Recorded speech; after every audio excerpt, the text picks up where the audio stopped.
If my tombstone said New York Times best-selling author, fabulous writer, but it didn't say beloved wife and mother, what have I accomplished? I think you have to get to a certain point in life to recognize that your relationships with your family, in some cases your friends, those relationships can be part of your ambition and part of your success story too.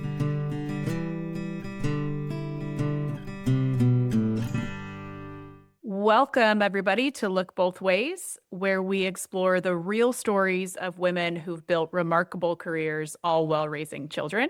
I'm your host, Jenna Randolph, and today we're joined by Ann Mullet, a record-setting educator turned content strategist at D.R. Horton, America's largest home builder. Roseanne's story is about redefining success from leaving the classroom for the corporate world to balancing creative ambition, motherhood, and the pursuit of something deeper, fulfillment. We'll talk about what happens when your definition of success changes, the invisible load of working motherhood, and how ambition doesn't disappear, it just takes new forms. Welcome, Roseanne. Yeah, thank you so much for having me, Jenna. I'm super excited to be here and talk about all things mom and also all things work and my experiences shifting what success means as I became a mother and as I pivoted careers and redefining that and accepting that changing definitions just going to shift with different seasons of life. I love that. I'm excited to talk to you. Thank you for being one of our first guests on the Look Both Ways podcast. So let's start from the beginning. Where'd you grow up and what was your vision or understanding of ambition and motherhood when you were growing up? Yeah, so I grew up actually the daughter of a HR director. My mom is fantastic mom. She's now one of my best friends.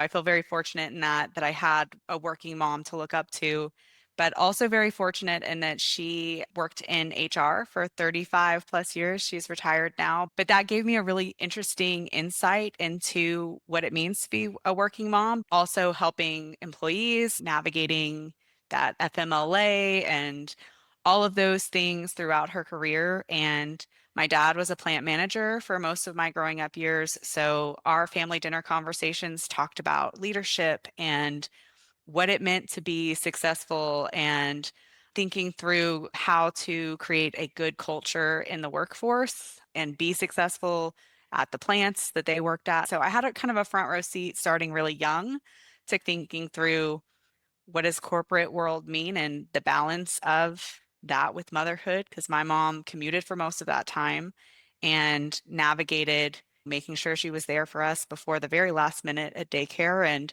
she was there for my various presentations and not very good theater performances and everything in between. I love that. It sounds like you had great training and context from a super young age. What was your vision of your professional life? What did you want to be when you grew up? When you're sitting at the dinner table and you're hearing your mom and all the policies and your dad and the leadership pieces, like what was your vision of work when you were young? It's funny because I often think that my first career pivot was actually deciding to let go of my dream. I was 3 years old and I decided I was going to be a writer and I was going to Okay. write books. And that didn't really change all the way through college. That's what I wanted to do. And in fact, if you'd asked me at 18 if I wanted children, I would have been like, I don't know, maybe not. I'm going to have these books that I'm going to create. That's what I'm ushering into the world. So I didn't really envision myself in a traditional corporate career. In my early years out of college, I probably would have told you that I was an author who worked in marketing as a side job because I worked for a couple years in marketing while my then fiance, now husband, was in law school. And then because of his career aspirations, I ended up in education because I moved several times for his career. What I initially wanted isn't what came to pass. Right. But the through line was always the same, developing content, developing stories, using those stories to help others or entertain or what have you. So certainly I do those things in marketing now and certainly in education. The reason I did so is because I was able to think through the strategy and the necessary communication to create content that resonated with people. I love the point you bring up too about some pivots being intentional and some pivots being unintentional, and being part of a marriage or a relationship sometimes is figuring out what you do within the context of your spouse, right? If your spouse was moving and you wanted to stay married to your spouse, then you had to figure out a different kind of a pivot, which I think children also provide some unintentional pivots in our journeys too.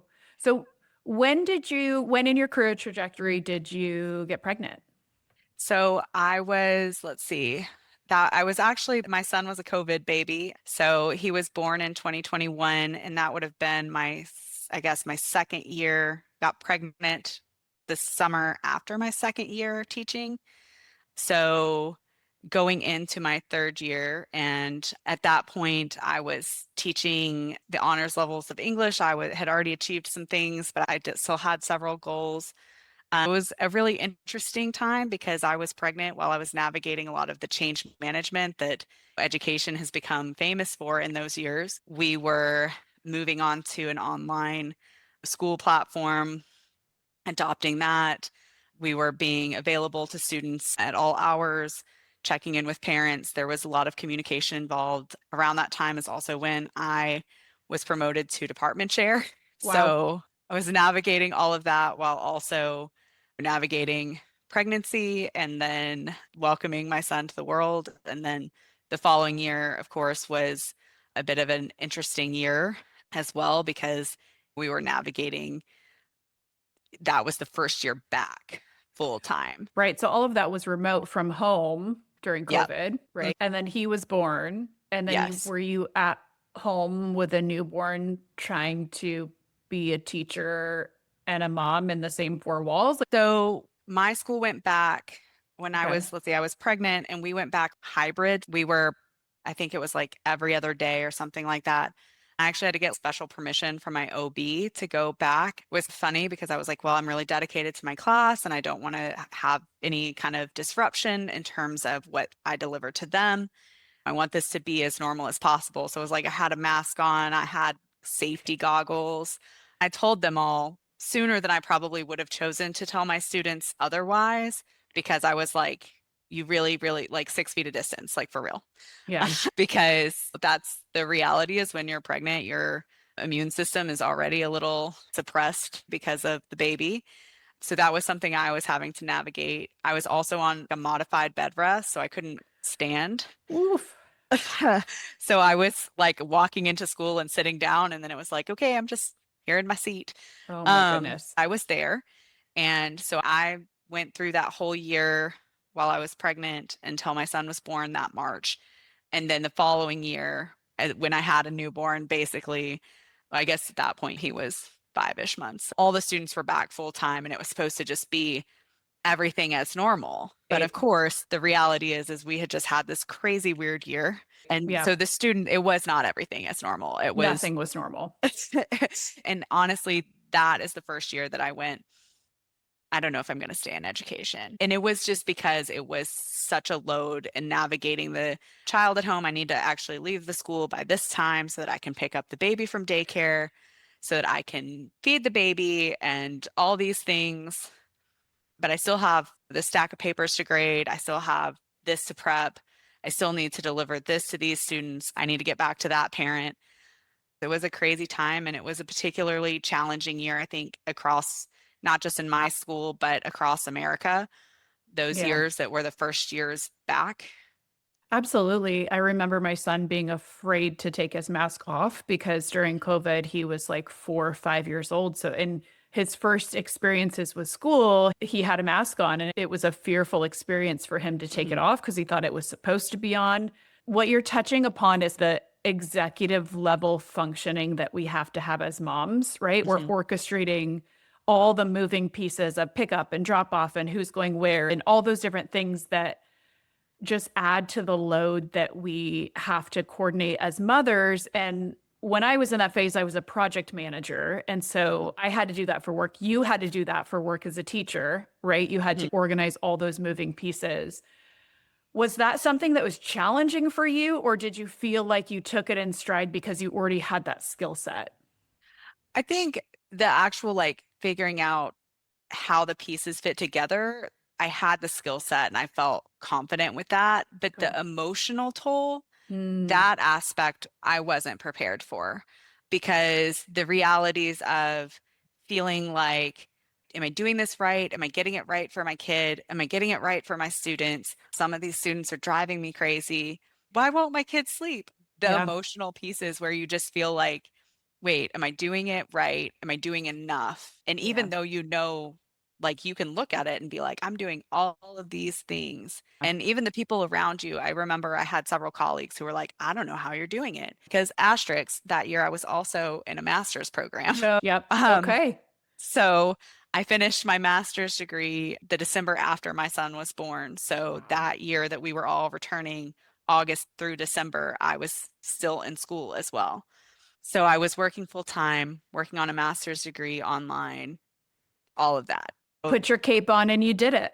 Yes. And there were a lot of my colleagues who were like, man, you're like superwoman. I can't believe you're Yeah. doing all this. I could never do that. And I was like, I don't know. You just do. There's a mode before you have kids in the workplace. You can just work and you can churn. You can take your time at the water cooler, so to speak. You can go out to lunch in the middle of the day. With kid number one, it was all business. Every single minute of every single day was focused and structured. And you just put your head down and you get it done because you don't have another choice, right? It's not like you can just lay in bed all day and like somebody else takes care of it. Yeah, absolutely. So I think that the other reality is that before you have children, you also have the luxury of deciding to work later. I know before I had my son, it was pretty routine. I'd still be at the school until 5:30, 6, or I'd come home and I'd work 6 to 8. It Hmm. wasn't a big deal. I could really take my time to grade papers and think really deeply about how can I give this feedback Yeah. or what's the best way to deliver this lesson because I had that kind of time. And then once I had my son, it was like, okay, no, I got to leave school at this time so I can pick up from daycare at this time. And okay, I'm going to be feeding until this time and I need to get this thing done with my master's program. And that's what I'm going to do after he goes to sleep. And then I'm going to fall into bed and be exhausted. The aspect of, okay, if I spend 30 minutes at the water cooler, it's totally fine. I'll still get it all done. That same kind of luxury and reassurance. Like you have to put your head down and be like, I'm going to get it done. Yeah, there's no lunching with friends. There's no catching up after dinner. I'm curious because my kids are a little bit older now, but I remember when the kids would fall asleep at night, there would be 30 minutes to an hour where I could either spend time with my husband, scroll on my phone. Felt like I had 1 hour per day of Hmm. quiet. I'm curious, Roseanne, is that still a thing where you put your son to bed and you're like, I have a hot minute before I absolutely pass out? And you feel like there's this window of if I'm going to do anything, I could watch like one show or spend 60 minutes on something. Is that still a thing?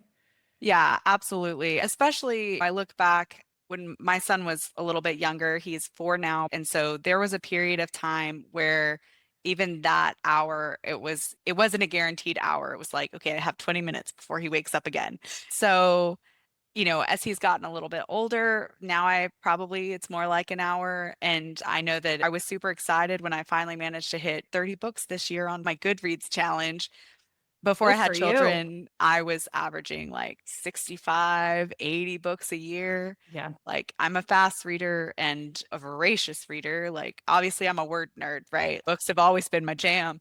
And I'm like, well, I don't know. Now I read Armadillo Rodeo and The Hungry Caterpillar, Little Blue Yeah. Truck, all about it. But Oh, yes. I love that you little know, blue truck. definitely there's still those moments where it's that sacred time when we can have the conversations that are not for the children's ears. Yeah. Some of that are logistics and how do we feel about this or are we concerned about that?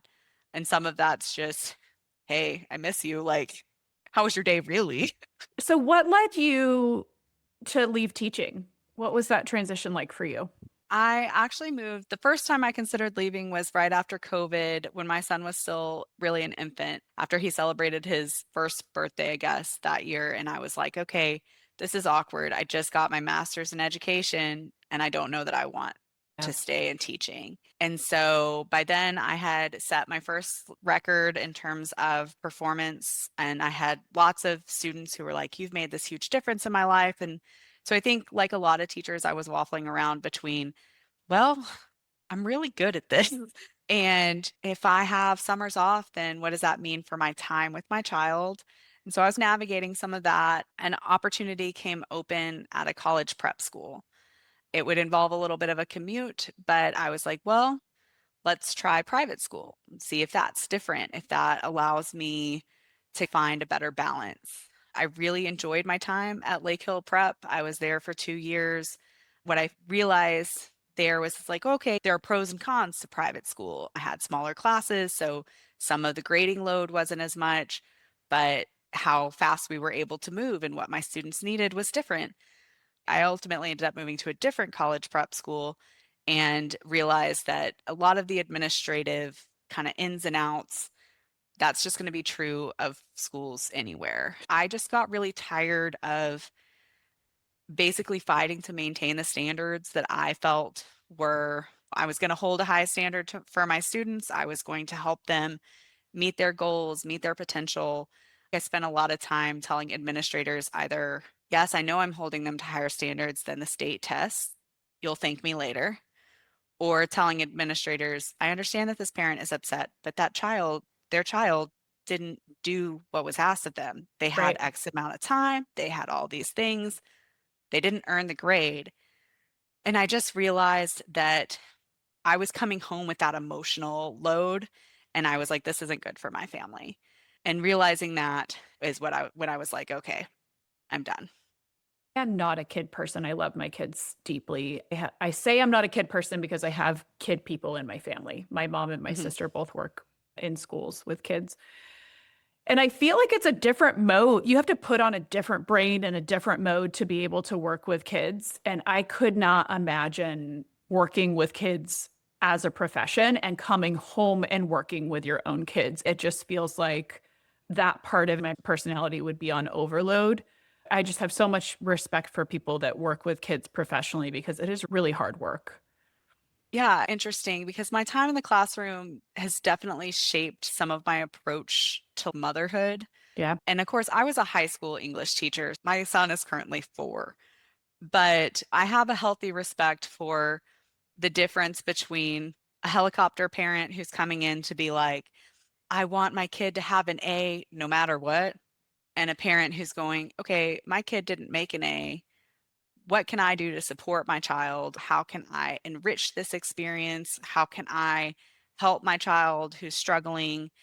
I had all of those conversations and I know the difference. I have a lot of experience with the understanding of how different parenting affects education and the research that talks about parents are actually the biggest predictor of success in education, in the sense that if you value education and you make that clear, you are willing to support your child. And that doesn't mean at all costs. I'm all for, and I'm a big believer in, if your child is doing the best they can do, that's the measure of success. Yeah. But that's not always how we as parents, there's the elements of my child is amazing and I want them to be an A student. And also, even at 4, I think my husband and I are like, oh, well, when he's ready for college, and Yeah. so those realities, I think there's so much pressure around, oh, what do I need to have my child get a scholarship? And Yeah. so I think in some ways, because I dealt with that so much, it gave me a healthy respect for let your kid be a kid. Yeah. Okay. Don't overschedule. I worked in college prep schools. I had a really great mentor at Lake Hill Prep in Dallas, and their college counselor there, she was really fantastic in just really supporting the teachers and talking through what would really matter in terms of a college application. Yeah. So helping us understand, okay, well, this student is brilliant and absolutely capable of AP English, but the student wants to be a doctor. So does that really matter to them? Does that Right. really help them? And I think so often people think that it needs to be stack all the AP classes or stack all of this, have a zillion and one extracurriculars, and that just makes it miserable for kids. And so that element of Yeah. how do you create, if you're so worried about it, how do you create the college application that you want? Or even better, except that maybe like baby boy doesn't have to go to Harvard. It's okay. Can still Yeah. be successful. Actually, one of our upcoming guests on the podcast works privately in college admissions. She's also a teacher at USC. So I'm going to pick her brain definitely on what we do for our kids in terms of opportunity, but then the standard that we're holding them against at a young age being Mhm. counterproductive. I had this brilliant coworker who, when my kids were little, it's the age where you don't want them to fall down and skin their knee, and you don't want them to have any pain or suffering or have any disappointment. And I felt as a mother that I was trying to do the best that I could to create the best experience for my children. And to me, that was not making mistakes by letting them fall down and get hurt and have social distress and all these different things. And I had this brilliant coworker who said, you have 18 years with your kids, and the more they can fail while they're within your four walls, the better. Because then when they get to the real world and they start actually failing on their own, they'll have experience and they'll be more successful, well rounded humans. And that one sentence alone changed the way that I parented. Instead of trying to protect them from all of the bad things that could happen in their lives, I almost like bring it on while they're at home, is kind of the perspective I have now. Yeah, I think that's so brilliant. And actually, it's funny because when I was in the classroom, I actually did have a conversation at one point with the parent who was debating whether or not to take her child out an honors program. And I was like, look, your kid is struggling to make an A, but your kid is working really hard and is doing well. It's just that your kid's struggling to make an A, and that's hard. But that doesn't mean that they're not being successful. That doesn't mean that they're not growing. And I was like, I think that this is a conversation where you have to decide what it is that you're looking for from their high school education. As a freshman, do you really care if it's an A Yeah. plus? Because this is an opportunity to learn that a hard B where you've grown that much, that is phenomenal. And I had conversations with parents too that's like, I don't know that the honors program is really the best place for your child because it's creating anxiety. And if I'm going to be totally honest, it's hard enough that I worry about them. I 100% agree with you that aspect of learning to fail forward. And it's so hard as parents to recognize that and to do that well. The natural instinct, I want to protect you. Even at 4 and pre-K, there are these moments where I'm just like, man, I wish I could just make it all easy for you. But Yeah. in my head, as I think that, I have to remind myself, okay, Roseanne, yes, but he has to learn to navigate the social landscape on his own because Yeah. even though he's just 4, by the time he's 14, these types of issues become entirely different and more complex. And this is the foundation for those skills, and you can't fix it for him. It's so hard to know where to interject and where to just let it play out. And it's still, I mean, now I have a teenager and same thing. Where do I step in? And at least now, I mean, at 14, I can ask her, what role do you want me to play? Do you want to hear what I have to say?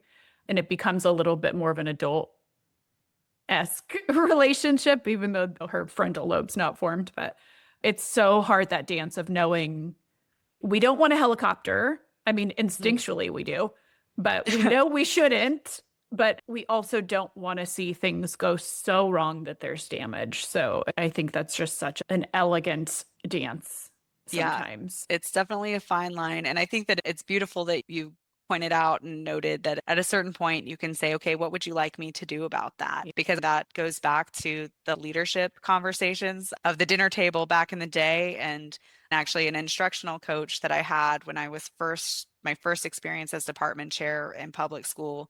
And his comment was, well, people just want to be heard. Sometimes I think that's true in terms of parenting too. Like your kid doesn't necessarily want you to go fix it for them, but they just want to be able to go, Mom, Yeah. this sucks. This sucks. And I just need a hug. Yeah, we need them to talk to us, right? We Mhm. need them to continue to open up to us. And depending on how we react, we either foster that or we shut that down, which is just really hard. I hope that when I get to that point in parenting, that I know when to go, okay, no, this is something I need to just get involved in other, and when do I go? What do you want from me? How do you want me to handle this? And I think that there's some beautiful learning that can happen in those conversations on both sides. Yeah, absolutely.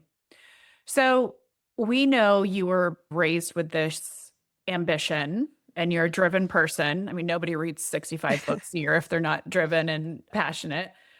How did motherhood change your definition or relationship of ambition? Yeah. So I think that if you'd asked me at 18 if I wanted to be a mom, I would have been like, I don't know. And there was a period of time where I probably would have outright said no. Yeah. Definitely in high school, I was like, whoa, that sounds not fun. Yeah. And pregnancy is not No fun, joke. but it is so worth it. And so I think in having my son, one of the things that really surprised me is the aspect of my ambition really revolves around how to balance because Mm, I want to show him the ambition on the career side and the pursuit of passion. I want him to feel empowered to see me pursuing passion, my husband pursuing passion, us still being who we are as individuals while still being dedicated to our family and to our family life and to sharing those passions with him. My husband is someone who really loves sports. He loves to travel. And even at 4, we've taken him on vacations. He's gone to the beach. In the scheme of everything, I think for a 4-year-old, he knows how to be on a plane. He knows what it is to be on a plane. Doesn't mean he's perfect on a plane, but he's not intimidated by it at all. Just this past weekend, my husband and I are both Ole Miss Rebels, and so we were watching football, and my 4-year-old comes in, "Hotty toddy, go Rebs!" He's not really watching the game or understanding totally what's going on, yeah. but we're building those traditions, and I think that that aspect of finding a balance and recognizing that your ambition can extend into successfully helping this person become who they're going to be, the best version of themselves, you hope. That's an ambition too. Yeah. And I think making choices where you can actively choose to share who you are with your child, that balance is really challenging, but it has definitely become part of what I want in terms of life well lived. Yeah. It sounds like you're able to be present and with your family during family time. I mean, part of my experience was nights and weekends and holidays getting called into these corporate emergencies at all times of the day. I don't work jobs like that anymore because it was not conducive to me being okay. But it sounds like either you are doing a damn good job at compartmentalizing and just showing up in the moment, or you found a career that is woven with your family life well. What's your perspective there? So I think a combination of the two to some degree. Obviously, when I left education, that's still kind of a newer pivot for me. I was hired at DR Horton this past February. I've already done great work there. I think I've already garnered some respect, and I feel really fortunate to be part of a really good team and to have good managers. Part of that is also about communicating with them. So I think that if there's a secret sauce to that, it's asking the questions that help you see that a little bit in terms of culture in the interview process. I have found across all of my careers that communicating, regularly and being pretty upfront with people, transparent, it buys you a lot. Now, not over the top like communication that doesn't need to happen, being like, okay, this is on the calendar and I'm going to do X, Y, and Z to make sure that I've got this covered so that I can do this with my family.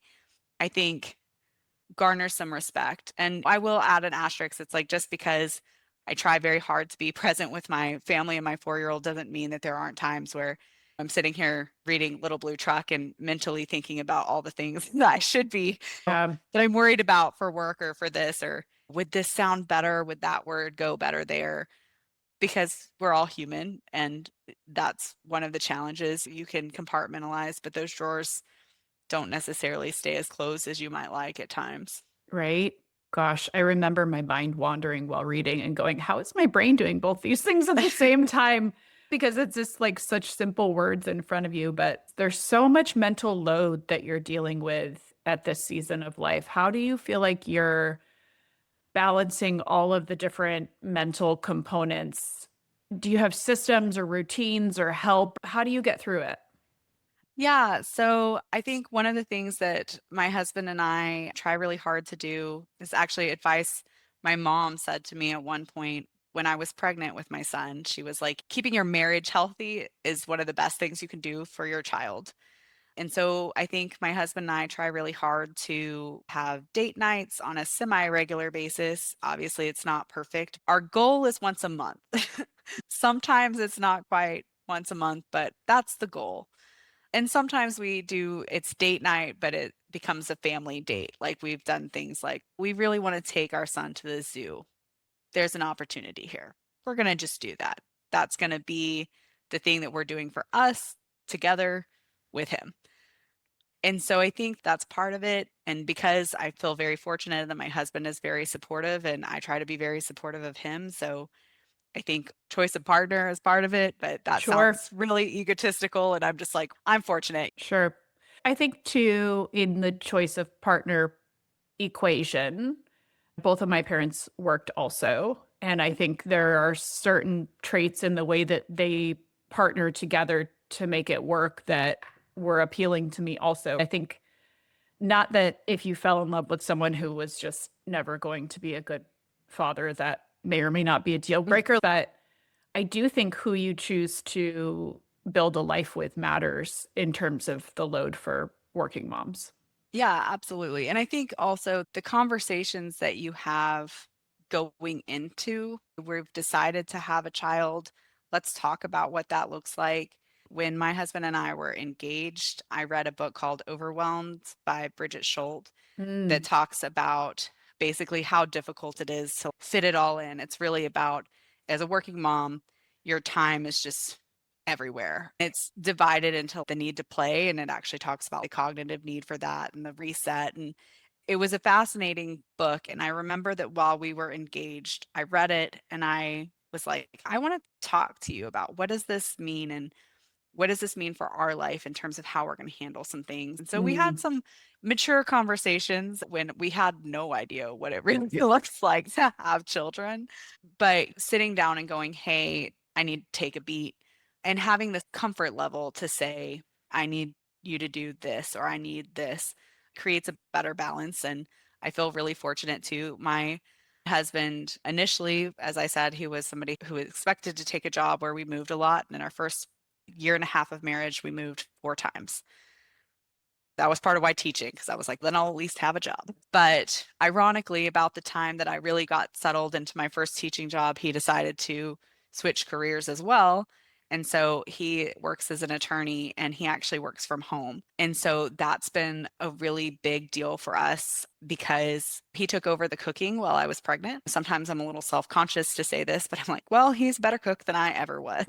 But I cooked for us in college and I cooked for us through law school. But when I was pregnant, he took over the cooking and he's been cooking it ever since. And I'm only in charge of soups and Mexican food. I It's love not a that. job. Okay, so let's talk a little bit about balance. My hypothesis, at least for my life, was that there was a season of life where I needed to be three people and I was only one, and things just felt absolutely chaotic and imbalanced and unachievable and miserable, honestly. Loved becoming a mother, but also, holy smokes, it was a lot to adjust to. It feels like you have integrated work and life fairly well. Does it feel balanced in the short term, or are you navigating through a season of it's imbalanced and you're going to get to the other side of it? I think with my son now at 4, I think that there's elements of better balance than there certainly was. I mentioned before that he was not a good sleeper. So there was a period of time there where I certainly was sleep deprived for much longer than they tell you you're going to be sleep deprived through the newborn stage. Yeah. But I think I was probably sleep deprived through at least 2 years old. You know, he just was not a good sleeper.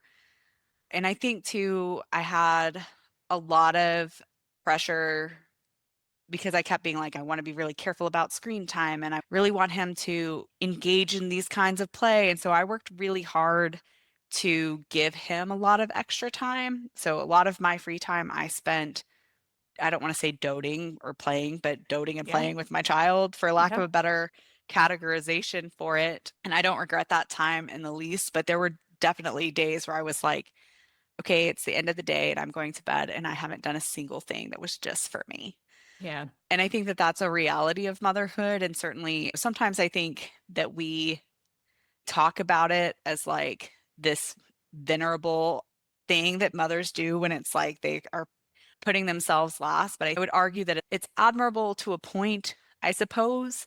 But there's also like, at what cost and where does that stop? And so I think for me, trying to figure out, okay, where are the spaces where I can make time and unapologetically chase something that's mine? There was a period of time where that unapologetic chasing something that was mine was deciding I'm leaving education. So, what I'm doing right now with my time is I'm networking and I'm building a LinkedIn community and I'm meeting other people and I'm learning from people. And I love to learn. So, that was like really invigorating. Yeah. um, Now there are moments where I just am like, it's Saturday and I'm going to quilt because I like to quilt. It's not lost on me that mostly what I work on is for my son in terms of quilting, but the actual action of putting it together is for me. Yeah. There are seasons where you do sacrifice and have a moment where you're like, well, I am mom and that is my number one title and I kind of forget the rest. My husband and I have talked about, are we ready to try again, to have another? And there have been moments where we've been like, man, it's overwhelming to think about starting again. But at the same time, then you look at your kid and you think, oh, I was watching him play soccer and the joy that he's found. And when he giggles, your heart just grows three sizes, so to speak. I think you recognize that there are seasons like that where you're like, whoa, there's just not a whole lot of time. There just isn't. And you recognize the moments that maybe you'll miss down the road, maybe those baby snuggles or the part where you feel so needed and so, like such an integral part of their game that they're imagining because that's fleeting, right? You get the 18 Yeah. years and that's it. And at some Yes. point, they're too cool to serve you pretend food from the kitchen, or they don't want to make cookies with you at Christmas. And so Yeah. I think it's hard to do. And certainly I'm guilty of having moments where I'm like, oh my gosh, there's flour everywhere and it's Christmas and there's so many things to do because it's the holidays and I'm not even done wrapping yet. But trying to remind yourself to take a beat and take a breath because yes, there's flour all over the island, but won't you be sad the year that I'm like, oh my gosh, this is like making me cry just thinking Right. about it. The year Right. that he's like, let's just buy them from the store. It's like, oh, I know, right? And it does. Everybody says it goes fast, but I mean, at least with one, I'm kind of on the other side of 18 hmm already. I've rounded the corner towards 18, and it's yeah. now it's like, okay, how many years until she's driving and she doesn't need me to drive her anymore? It's crazy how limited it actually is when you think about it. I remember though, Roseanne, thinking about pockets of joy in that hmm stage, right? Where it was like, everything felt really hard, but there were pockets of joy, and the pockets of joy were either baking cookies with your kids in the kitchen or doing things that really filled you up. Or for me, it was going to the spa once a month or playing soccer with my friends or doing things that were just for me that I think at first pass, it feels a little selfish where you're like, I have no responsibility because it means your partner has to be responsible, right? If you take that time, they have to step in.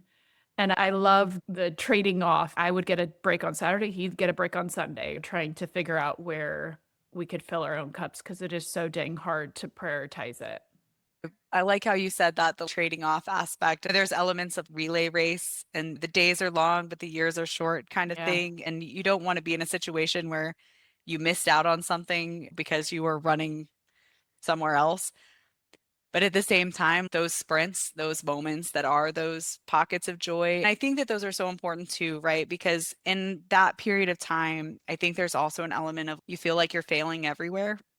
that aspect of, does this mean that I'm not being a good mom because I'm dedicating this time over here? Or I really want to work late because I've got this great project and I'm excited about it. And I want to push through to get to this stopping point.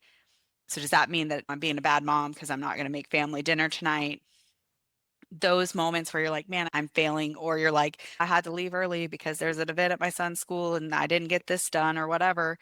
And so you feel like you're just perpetually failing everywhere, like just F's across the board, like your report card. So I feel like those pockets of joy are also the moments you get, it helps to give perspective, right? I think that it helps you to reset and regroup and go, these things are really hard. There's a concept that, again, I feel like so much of this wisdom comes from other women. I think it was a TED Talk, or if anyone knows where this came from, please remind me. But the concept of failing everywhere is what I heard you say, Mhm. right? 100% I have felt that for years of my journey being a mother, that if I'm spending time at work, I'm not succeeding at home. And if I'm succeeding at home, then I'm failing at work. And it just, there's not enough of you to go around. And it feels like you're dropping balls everywhere. And as much as I love teachers, I am so Mhm. grateful for teachers.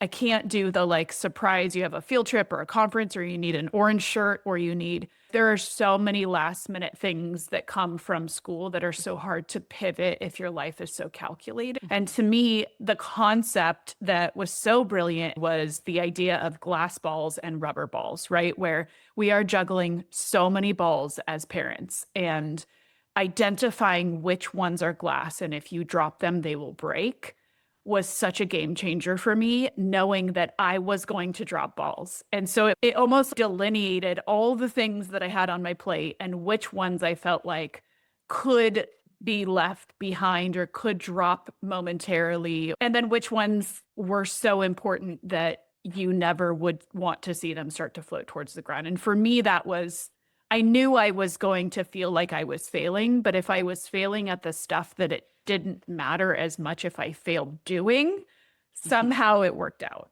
Yeah, I totally understand that. I read a book some years ago that was like letters to my younger self or something like that, or it was like essays about advice to your younger self. There was an essay in there about that. And I want to say it was Nora Roberts who wrote the essay. And she maybe pulled it from somewhere else, but Sure. she was talking about when her son broke an arm or something. Her son had medical thing and she had an interview scheduled to promote her book and she had to cancel the interview. And she talked about my son and his health, glass ball. Yeah. She talks about the laundry will wait very patiently. I've also used that and found that to be a helpful like thing to think about, that there are things that are non-negotiables Yeah. and then there are things, and I even think about that in terms of like when you're accepting a job and whatever and you're aware that I'm a mom too, thinking about culture, thinking about commute, thinking about these things, like what are your non-negotiables? Because I think when you're navigating that, and perhaps I understand that me just saying that is, there's a certain amount of privilege there too, because of course there are instances where you just need a job and you're just going to 100%. take a job Yeah. because you need to pay the bills and you need to put food on the table. And I totally get that. But when you're in a position where you're moving for growth or you're looking for what's next and you have the opportunity to think about what is the non-negotiable here? What is it that I need from this job really? And what do I want my life to be? And my job is part of it. I think that there are elements there too where it's like, okay, how does this all fit together? And you have to create that map yourself. And I think Yeah. what can be challenging and difficult is so often I think we want that map to remain, this is the map. And I Ah, think in different seasons of life, the map changes. That's again part of that redefining success and redefining ambition, because what you want from your life or what you think your balance needs to look like at this season isn't the same as what it looks like in that season. Sometimes I think it's challenging, but I think you have to be that truthful with yourself, absolutely. honest about what you want. And I think sometimes those honest conversations with yourself can be equal parts difficult and eye-opening. How do you feel like your definition of success has evolved? Well, I'm not a New York Times best-selling author. 18-year-old me would probably be surprised to learn that I'm not still chasing that to the same degree. I have 4 unpublished manuscripts, but they mostly just sit in a drawer at this point. I periodically go back and I'm like, maybe I'll tinker with this here or there. what I found in those years right after college is that I was waking up 2 hours early, working on the writing. I spent a lot of my discretionary income on attending writing conferences and trying to network with people and various writing groups. And that was really my first experience, like understanding that you can burn yourself out even Mm, with something that you truly love. yeah. And in some ways, I'm really grateful that I did that in my early 20s, in the Yeah. sense that it gave me this kind of litmus test for my future life. And now at Yeah. over Yeah. 30 with a child, like recognizing, being able to recognize like this is not filling my cup anymore, or the time that I'm spending here doesn't equal the kind of satisfaction that I should be getting out of it, or it's coming at too great a cost. I spent a lot of time during those years giving up time with my then fiance, which in some cases was fine because he was in law school. But there were also instances where I took my laptop on a trip that we took to the beach and I Yeah. worked for a couple hours every day trying to do some revisions. And it's like, okay, you probably would have been better off and happier and more refreshed coming to those revisions if you'd just gone and sat on the beach. Yeah. Hard lesson Um, though, right? Yeah. So, in terms of that kind of redefining success, it's like some of the failures in chasing success, what I defined it as then, became something that helped me define what success is now, because it helped me find that I'm always going to be an intense person, but understanding the line between being someone who's going to chase the goals hard and being someone who's so Yeah. burnt out that it becomes hollow, that is a fine line. And Yeah. learning to recognize the signs. I feel like culturally we have two options. And I described myself for many years as overly ambitious because I felt like that was the only way that society would understand me, where I was trying to go as hard as I could, as fast as I could. I was so ambitious. I had something to prove. Any opportunity, more responsibility, layer it on. I was just eager and hungry to climb. But I feel like the way that our society has defined it is you're either 100% or you're 0%. It's either you're going for it or you're not going for it at all.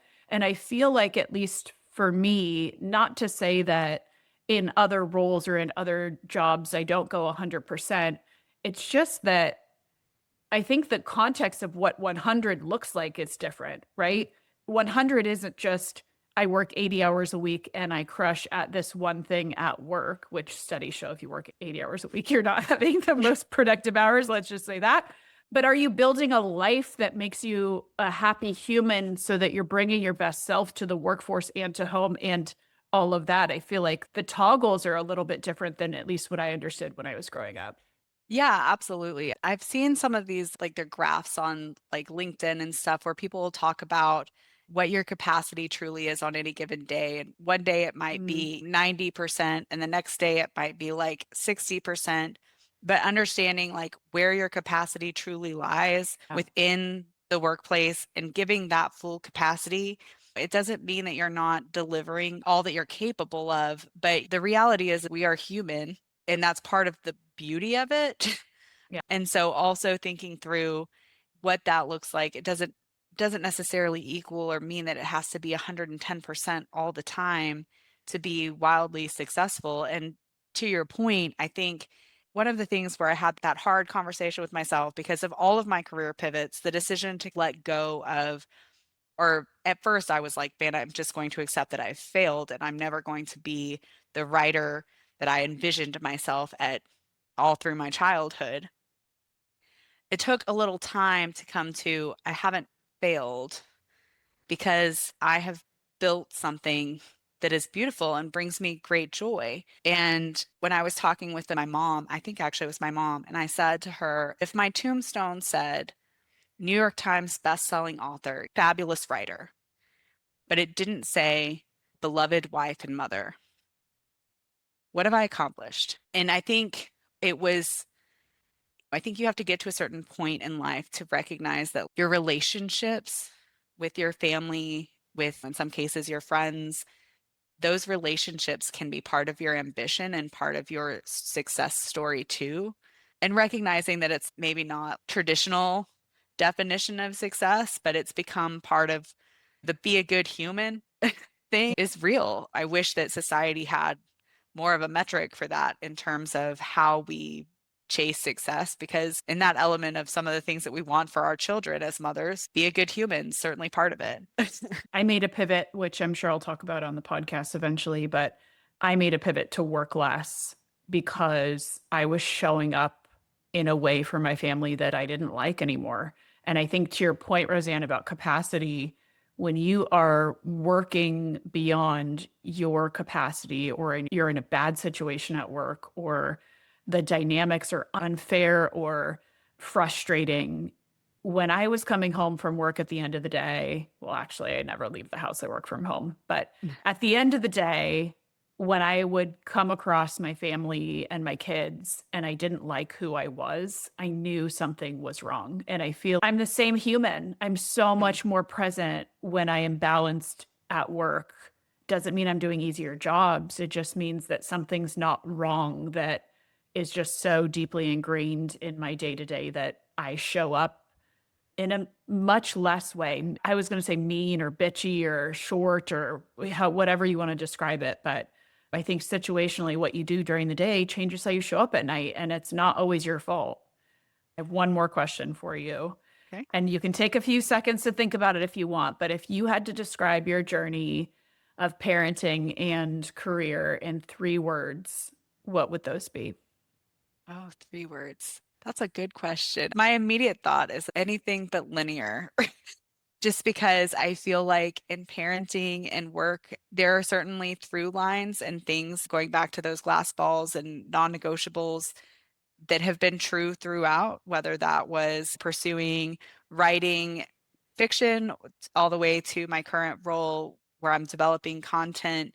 Storytelling and my love of words is certainly the through line, even if it's definitely not a linear career trajectory and certainly not necessarily like your typical ladder of success. And I think in parenting, a lot of the things that you think you know you have to readjust over and over, because at the end of the Mm. day, you're parenting an individual, and what you think that person, that little person might need or want may not really be the reality as you get there. So you have to make sure that you are doing what's right for them as best you can. And that path also may not be linear, because motherhood doesn't come with a roadmap. You learn as you go and you pivot and adjust as you go, and you're still on the journey and you're still doing the best you can. Thanks everyone for listening to today's episode of Look Both Ways. If Roseanne's story resonated with you, share this episode, leave a review, subscribe for more conversations about ambition, resilience, and motherhood. We'll see you next time.